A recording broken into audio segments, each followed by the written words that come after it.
Casalberto, você é um cara totalmente estabilizado, que a gente conhece bem, mas a gente aqui no História que a gente quer saber mais. Claro, estamos aqui para isso. A gente quer saber quem é Carlos Alberto Vasconcelos da Silva. O Carlos Alberto a gente sabe quem é, mas quem é esse cara? De onde ele veio? Pô, como ele começou? De onde você veio? Quem você é? O que você fez? Caraca. Veja hoje no Globo Repórter. De onde veio? Vocês já estão descobrindo. Para onde né? vai? Já estão descobrindo o que ele fazia. Fernandão, né? você sabe que isso é uma pergunta maneira que acho que nunca ninguém me fez. Pô, eu sou tijucano, a minha infância foi muito pobre. Acho que eu nunca falei isso em entrevista, eu vou falar aqui, já que você perguntou. Por favor. Os meus primeiros 3 anos de vida, eu morei numa casa de máquinas, de uma casa de saúde na Tijuca, que naquela época asilo não chamava asilo, chamava meio casa de saúde e tal. Sim. Minha mãe era enfermeira, chefe da enfermagem, e meu pai ficava na recepção fazendo ficha dos doentes que davam entrada na casa de saúde. Então, os primeiros 3 anos de vida foi num cantinho da casa de máquinas, de um elevador que estava em desuso. Depois, no último andar, a gente saiu, foi morar num galpão, que era anexo, ali descendo um pouquinho da casa de máquinas, toda aberta na lateral. E a gente morou ali até os 9 anos de idade. Minha mãe se separou do meu pai, as coisas foram muito difíceis, como normal, qualquer brasileiro que tem uma separação onde o pai não é presente ajudando ao crescimento dos filhos, né? Não chega junto. E eu comecei a trabalhar em rádio com 15 anos de idade. Eu ganhei um convite para uma boate, na época era assim, não era boate o nome, né?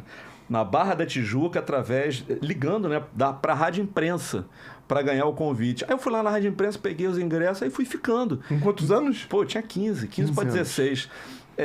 Eu ainda, nessa época, estava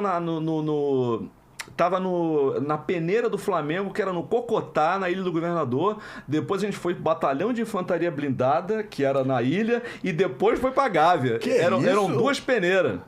Essas informações não dá nem pra duvidar. Porque tem gente que acha que é mentira, né? Pô, Mas tu fez teste no Flamengo, Casalberto? fiz no Cocotá, aquele rala-coco absurdo que tem lá na ilha. Não sei como é que tá hoje. Aí depois vai pro 24 Bib. Aí depois vai pro 24. Você lembra do batalhão eu de treinei na entrada da ilha ali com a Vida Brasil. Hoje não existe mais nada ali. Não tem mais. Não tem mais o batalhão. Não, o batalhão acabou? Não tem mais nada ali, só tem matagal ali. Eu não sei por que abandonaram aquele terreno lá do, É estranho terreno o do exército. exército. Né? É estranho o exército sair assim. Pelo menos eu passo ali, eu olho pro lado, lembro da época que eu ia ali treinar com o professor Valinhos, na época lá do Flamengo. Caramba, Valinhos. Você conheceu o Valinhos? Conheci o Valinhos. Pô, claro, Valinhos sim. naquela época, pô, tinha uma galera... Pô, quem jogava comigo naquela época era o Alexandre Mendes. Acho que é auxiliar do Renato Gaúcho. Renato Gaúcho, ele era meu lateral direito. Eu falava isso na época pro Renato, ele, pô, tá sacaneando, joga nada. Pô, mas ele era um bom lateral direito, não parou, né? A perto do Renato é fogo, né? Muita gente não joga nada perto dele, né? Por isso que ele falava que ele não joga nada. É verdade. E aí, assim, aí você perguntou quem era o Carlos Alberto. E aí, Isso a partir daí, comecei a trabalhar em rádio, pegava uns discos emprestados do meu irmão, que tinha muito disco de Beatles, comecei a fazer produção de um programa de Beatles na Rádio Imprensa. Com os discos emprestados dele, que não era emprestado, eu pegava escondido, né? Eu não sabia. Aí eu fazia um programa de Beatles aos sábados, chamado Beatles Forever na Rádio Imprensa. Como é que era o programa? O que você fazia? Como é que Eu era? só levava os discos, fazia a produção, a lista para os locutores lá anunciarem as músicas. Sim. Daquele porralhão de discos dos Beatles, eu fazia 1 hora do programa, fazia a produção, era só isso. Aí depois comecei a entrar na rádio aos pouquinhos, né? Já ganhava algum dinheiro nessa Não ganhava época? porra nenhuma. Aí depois eu comecei, teve um dia que faltou um locutor. Quem entra no ar? Quem? Casalberto tá ali? O Casalberto entrou no ar. Isso já tinha 16 anos, né, na Rádio Imprensa. Faltou um locutor de noite. Eu tava lá, o diretor da rádio, pô, entra o Casalberto. Aí entrei no ar e não saí mais. Caraca, mano. Não é...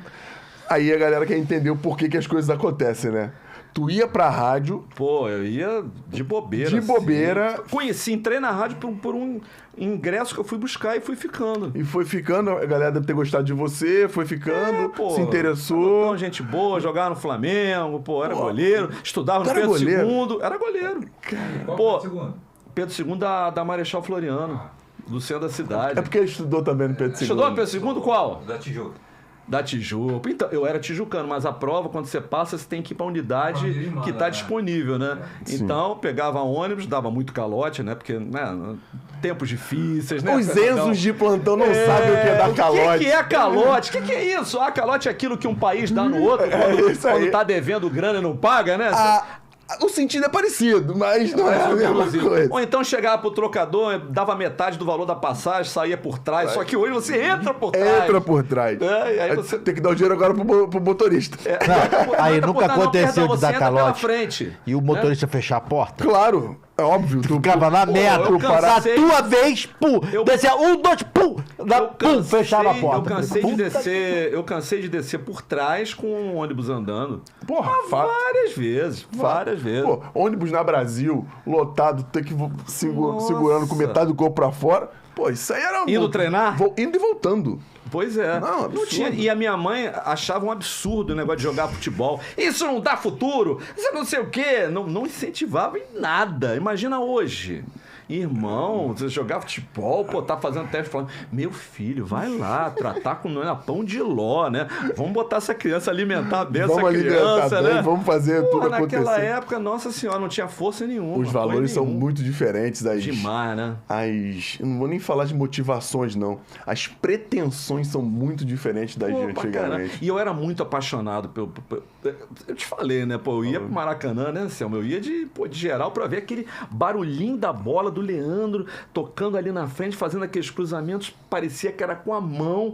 Então aquilo era muito mágico na minha cabeça.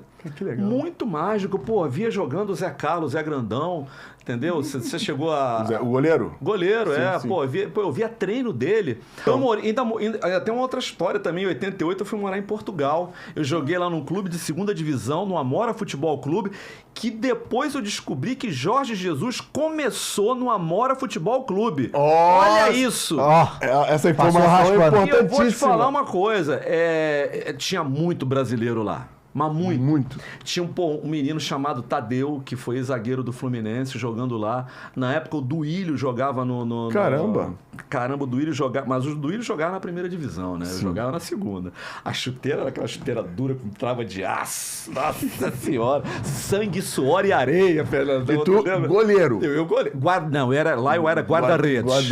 Lá eu era guarda-redes. E eu descobri, pá, que depois de um tempo, né? Quando eu comecei a ver o perfil do Jorge Jesus, que ele começou no Amora Futebol Clube. Então, pá, neste mesmo ano que eu lá estava, então eu tive perto lá do... Jogaram no mesmo relvado. Mas ele não jogava. Ele provavelmente era um assessor técnico. Ele começou como assessor já naquela época. Eu acho que sim. Pelo que eu vi do perfil dele, já era uma coisa assim.